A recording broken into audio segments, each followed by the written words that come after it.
यानंतर बातमी येत आहे ग्रामीण भागातून नागपूर जिल्ह्यातील मौदा तालुका रामटेक विधानसभा क्षेत्रामधून तुकाराम मुंढे आला रे आला. नुसत्या अफवामुळे अनेक दुकानाचे शटर डाऊन झाले. एफटीएच्या धडक कारवाईमुळे घाबरगुंडी. अरोली हॉटेल, चाय, पान टपऱ्या, औषध अनेक दुकाने बंद.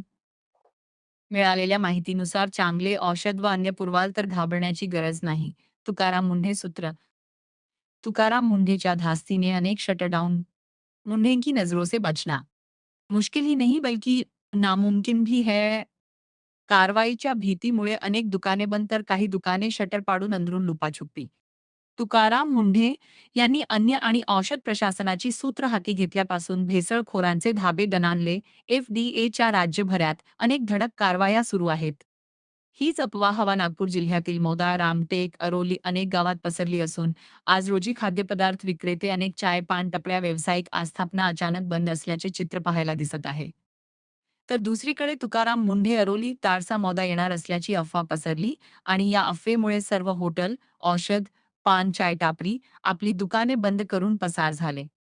तुकाराम मुंढेंनी पदभार स्वीकारल्यानंतर गुटखा बनवरा, विक्री करणारा, वाहतूक करणारा या सर्वांवर मकोका कायदा अंतर्गत कारवाई करण्याचा इशारा मुंढेंनी दिला आहे. त्याची धास्ती आता पान टपरी चालकांनी घेतली आहे. मी अरोली येथील रहिवासी असून एक विनंती म्हणून सांगतो, माननीय तुकाराम साहेबांनी जे युनियन चालवलेली आहे, डुप्लिकेट माल विक्री, हॉटेलमध्ये माल विक्री केले जाते, ते अरोलीमधील बिकानेर हॉटेलमध्ये एवढा निकृष्ट दर्जाच्या पनीर विकले जाते, मिठाई विकली जाते आणि म्हणल्यास लेने का आहे तो ले अच्छा माल आहे म्हणून सांगून फसवते. हमेशा गरिबाची इथं फसवणूक, चांगल्या माणसाची फसवणूक होते. खरंच त्या मुंडे साहेबांना माझी विनंती आहे की अरोलीतील ह्या दुकानावरती धाड मारून सांगून माल चेक करावं म्हणून. बरं, तुम्ही तंबाखू खर्रा विक्रेता व जे जे काही दुधामध्ये मिलावट येते याच्याबद्दल काय सांगाल? हो, तंबाखू खरंच सांगू, तंबाखू बंद व्हायला पाहिजे. सर्वात जास्त कॅन्सरचे तंबाखूमुळे, खर्ऱ्यामुळे पेशंट असतील तर अरोलीत, परंतु दुकानवाले एवढे राजरोसपणे खर्रा विक्री करतात की त्यांना कुठलीही भीती नाही. परंतु खरंच सांगतो की दैवयोगाने तुकाराम मुंढे साहेबांची या विभागात बदली झाली आणि थोडा वचक बनला.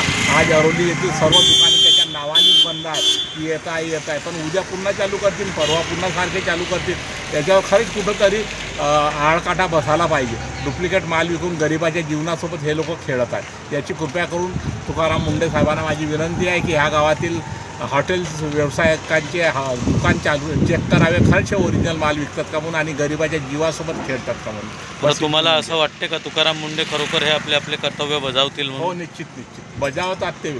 एवढा तुम्हाला विश्वास? हो जी हो. कारण आहे की त्यांची ड्युटीपेक्षा, कमी ड्युटीपेक्षा जास्त बदल्या झाल्या. सरकारने त्याचे हे केलं. खरंच सांगतो, त्या गरिबाच्या दृष्टिकोनातून, गरिबाच्या शरीरासाठी विकणारे जे अवयव खराब करणाऱ्या वस्तू हे विक्री करतात, ते विक्री होत नाही त्यांच्यामुळे. खरंच त्यांना माझे लाख लाख शुभेच्छा. जब से अन्न व औषधि विभाग नागपुर में तुकाराम मुंडे द्वारा पदभार संभाला गया, तब से उन्होंने नागपुर शहर में गुटखा एवं खर्रे के ऊपर जो कार्रवाई शुरू की है, वही कार्रवाई ग्रामीण विभाग में भी होना चाहिए. रामटेक, पारसिवनी, देवलापार ऐसे अन्य क्षेत्रों में भी यह कार्रवाई होना चाहिए.